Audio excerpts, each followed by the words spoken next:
नमस्कार. मी किरण ठाकूर, ज्योतिष्य आणि वास्तुतज्ञ. मी लगातार आपल्या सगळ्यांना मार्गदर्शन करत असते. आजच्या व्हिडिओमध्ये ऐरावत म्हणजे हत्ती याविषयी बोलूया.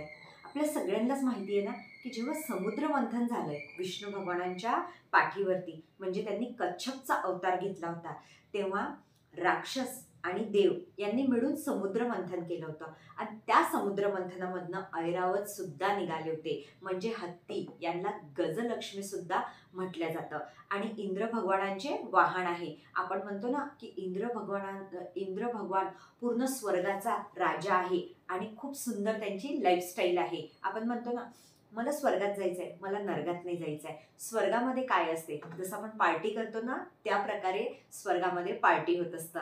इंद्र भगवान मदिरा, असं म्हणा की तुम्ही ज्या गोष्टीचा तुम्हाला भोग घ्यायचा आहे ते सगळं काही तुम्हाला स्वर्गामध्ये मिळत असतं. तर असं म्हटलं जातं की जिथे पण ऐरावत जातात ती जमीन सोनं होतं आणि स्वप्नामध्ये सुद्धा जर आपल्याला ऐरावत दिसत असेल तर समजायचं की लवकरच आपली कायापालट होणार आहे. मग आज आपण व्हिडिओमध्ये बघणार काय आहे की हे ऐरावत कशा प्रकारे काम करतात, आपण घरामध्ये ऑफिसमध्ये कशा प्रकारे ठेवायला पाहिजे. तुम्ही मोठ्या मोठ्या हॉटेलला जा, तुम्ही राजस्थानला गेले, मोठ्या मोठ्या ठिकाणी आपण फिरायला जातो, तिथे बघा हत्ती असतात स्टार्टिंगला, है ना. तुम्ही केरळ साईडला गेले तर ओरिजिनलच हत्ती आहेत, म्हणजे ऐरावत. यांना ऐरावत म्हटलं जातं. तर असं म्हणतात की ऐरावत जिथे असेल तिथं सोनं निर्माण होते आणि लक्ष्मी माता सुद्धा रात्रीलाच येतं. तुम्ही खूप लोकांचं ऐकलं असेल आणि मी पण व्हिडिओमध्ये भरपूर वेळा सांगितलंय की जिथे दरिद्रता आहे, जिथे तुम्हाला हर एक गोष्टीचं सुख भोगता येत नाही, तुमच्याकडे लाईफस्टाईल नाही, तुम्ही हर एक गोष्टीला झुरत आहे की अरे बापरे हिच्याकडे काय आहे, तिच्याकडे काय आहे, तर यावेळेस तुमच्या घरामध्ये गजलक्ष्मी नसतं. जिथे गजलक्ष्मी असतं तिथे तिथल्या घरची लक्ष्मी म्हणा, त्या घरामधलं वातावरण म्हणा, की तुम्हाला पूर्ण लाईफस्टाईल ही खूप सुंदर दिसत असते.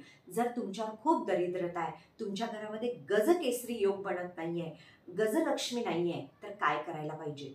शुक्रवारी घरच्या स्त्रीनी म्हणा, जेंट्सनी, जर तुम्हाला रुतबा पाहिजे, सुख समृद्धी वैभव पाहिजे, पैसा पाहिजे आणि आपल्या दरिद्रतेच्या त्या जमिनीवरती ऐरावत आपण जर स्थापन करत असेल तर तिथे सोनं निर्माण होत असतं.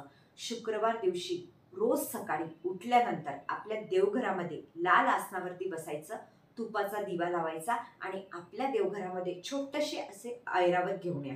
खूप सुंदर चांदीच्या कोटिंगमध्ये घेऊ शकता, तुम्ही अशा गोल्डनमध्ये घेऊ शकता, पण घरच्या देवघरात ठेवण्यासाठी खालच्या सोंडीचे असावे, वरच्या सोंडीचे नाही. आपल्याला आपल्या घरामध्ये स्थिरता पाहिजे, लक्ष्मी स्टेबल पाहिजे, तर आपल्या देवघरामध्ये छोटे छोटे ऐरावत त्यांची सोंड खाली असावी. सेकंड, तुमच्या ऑफिस टेबलवरती, तुमची कंपनी आहे, स्वतःचं बाहेर शॉप आहे, तर स्टार्टिंगला एंट्रीला वरच्या सोंडीचे असलेले ऐरावत असायला पाहिजे. तुम्ही तिथे मातीचे ठेवा, तुम्हाला ज्या प्रकारचे मिळतील त्या प्रकारचे तुम्ही तिथे ठेवू शकता. पण आपल्या घरामध्ये आपल्याला ऐरावतची साधना कशी करायची आहे याविषयी बोलते.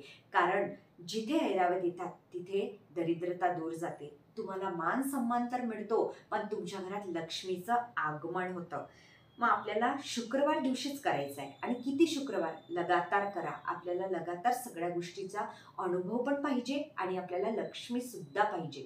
आपल्याला लाल आसनावर बसल्यानंतर ओम ऐरवताय नमः, ओम ऐरवताय नमः हा मंत्र आहे ऐरावत भगवानांचा, म्हणजे हत्तीचा, है ना, गजलक्ष्मी भगवानांचा. हा मंत्र आपल्याला 21 वेळा 11 वेळा म्हणायचा आहे आणि लक्ष्मीला प्रार्थना करायची आहे की माझ्या घरात सुद्धा दरिद्रता जाऊ दे आणि गजलक्ष्मीचा आगमन होऊ दे. अशा प्रकारे तुम्हाला तुमच्या जीवनामध्ये भरपूर रिझल्ट दिसतील. आणि बघा, हत्ती कसा आहे, नाश करणारा सुद्धा आहे.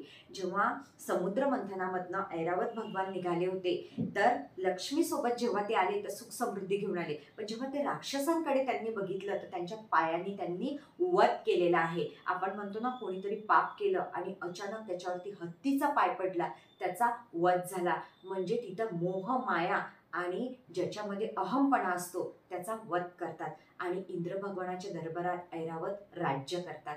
मग आपण डिसाईड करायचं की आपल्याला कोणत्या प्रकारे ऐरावत आपल्या घरामध्ये पाहिजे. धन्यवाद.